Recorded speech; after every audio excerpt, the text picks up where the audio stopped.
ゆなよ。リサなんだぜ。はずき。今回は進化したボンドクラフトについて紹介していくわよ。たくさんの追加や変更、修正が大量に施されたんだぜ。食べ物がたくさん追加されたとか？お前いっつも食べ物のこと気にしてるな。ちなみに食べ物は追加されてないわよ。そんな。まずはじめに、ボンドクラフトが何なのか説明するわね。ボンドクラフトは、マインクラフトの世界に、突如として、紫のポータルが現れて、そのポータルから未知なる生物たちが出現するモッドよ。その生物たちってどんな奴らなんだ？それは未知だからわからないわよ。それって危ないの？危ないかもしれないし、危なくないかもしれないわね。そして言えることとしては、その生き物たちは様々な世界からやってくるってことね。様々な世界？つまりは、マインクラフトの世界以外からやってきたってことか？どう？面白くなってきたでしょ？そう彼らは、別世界、別次元、様々な場所からやってくるわ。食べ物みたいな生き物がいたらいいな。そしたら私が全部先に食っちまうんだぜ。リサを切ってもいいよね。冗談なんだぜ。次に動画を映して、何が追加、変更、修正されたのかを見ていきましょう。まず見る前に、今まで M クリエイターというツールを使って作っていたんだけど、IDEA っていうツールに変わったわ。IDEA。美味しいの？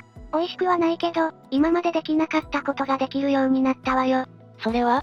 どんなことなんだ？あなたまで葉月みたいにならないでくれる？それはこれから説明するわ。一旦、私たちはどいて動画を準備するわね。ここからは実際に実機でプレイした映像をかいつまんで説明していくわね。まずはいつも通りワールドを作って、ワールドに入ってちょうだい。ワールドに入ってしばらくすると、始まりの村という村にスポーンするわよ。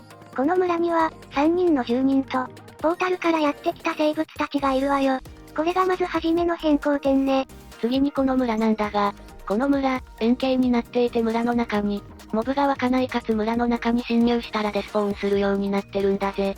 プレイヤーのモブは入れるから安心してくれなんだぜ。そして、村の周りに草ブロックが円形に特定の範囲で設置されるんだぜ。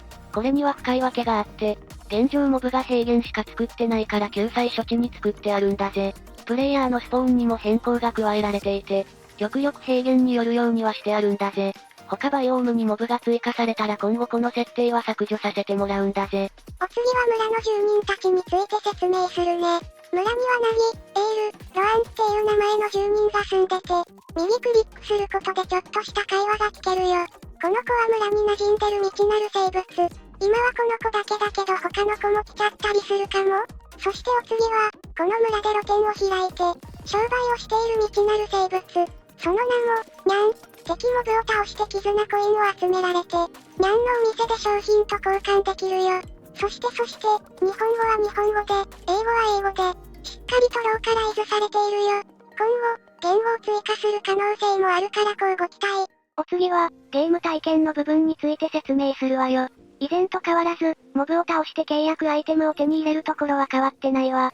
最初の変更点として変わったのは、モブを右クリックして契約したら、左上に現在の編成しているパーティーが表示されるようになって、モブの頭上に HP バーが表示されるようになったわよ。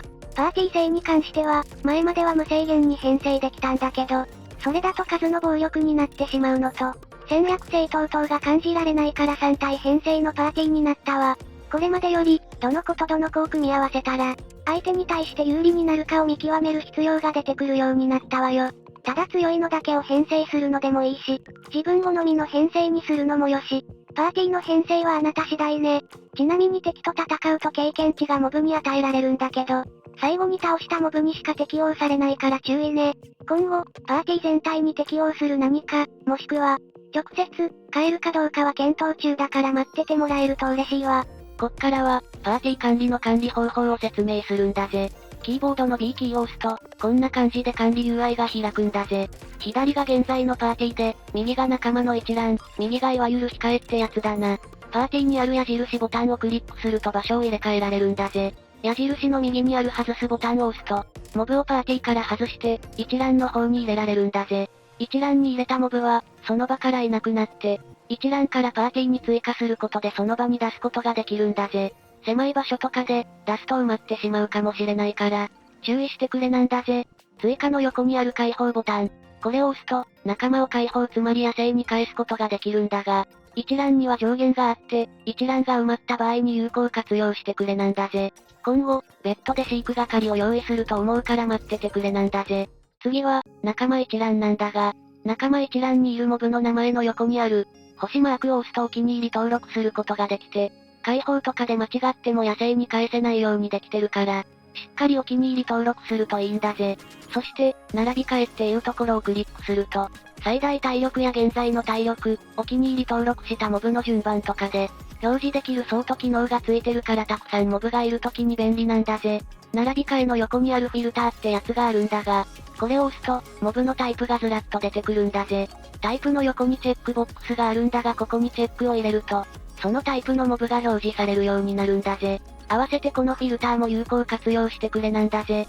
次に、モブについて説明するね。モブを右クリックするとモブの詳細が表示されるようになったよ。モブのパッシブとかステータスを確認できるようになったから、確認してみてね。進化先のあるモブ、例えばリスラゴンとか、詳細の方に、進化するための条件と必要アイテムが表示されるよ。条件を満たすと進化ボタンが光って進化できるようになるよ。今まで以上にわかりやすくなったから、確認してみてね。次に新要素、タイプシナジーについて説明するね。かなりわかりやすく言うと同じタイプのモブがパーティーに2体いると、パーティー3体に効果のあるバフが付与されるよ。例えばこんな感じで、機械シナジーが発動してノックバック耐性が上がったり、虫タイプだとデバフの効果時間が伸びたり、竜タイプだと攻撃した時のノックバックが上がるよ。パーティー3体中1体を別のタイプのモブにして面白い組み合わせとかを発見してみてね。今まで通りシフト右クリックすると待機状態にできるよ。もう一回、シフト右クリックすると解除できるよ。最後にモブの体力が0になった時について話すよ。今までは、体力が0になっちゃうと倒れちゃったけど今回から、その場で倒れずにダウン状態になるよ。ダウン状態になると倒れたのと同じ感じになるよ。ダウン状態でも一覧に出し入れはできるよ。ここに関しては今後、戦いの中で入れ替えできちゃうから変更予定だよ。そしてダウン状態からは回復スプレーで復帰できるよ。復帰すると、回復状態になってしばらく攻撃が弱くなるよ。ざっと、こんな感じで大量に追加、変更、修正されたわよ。ボンドクラフトはまだ未熟な段階にいるから、これから度重なるアップデを経て大きくなっていくことを願ってるんだぜ。ボンドクラフトを遊んでくれること、このチャンネルを気に入ってくれてる方たちに、たくさんの感謝をしたいと思うよ。本当にありがとう。ボンドクラフトをこれから知る人や、このチャンネルを発見してくれる方たちに、知ってもらえるように頑張ろうと思ってるから、これからもよろしくお願いね。新しくなったボンドクラフトの紹介、説明はここまで。新生ボンドクラフトをこれからよろしくなんだぜ。それじゃ、みんなバイバイ。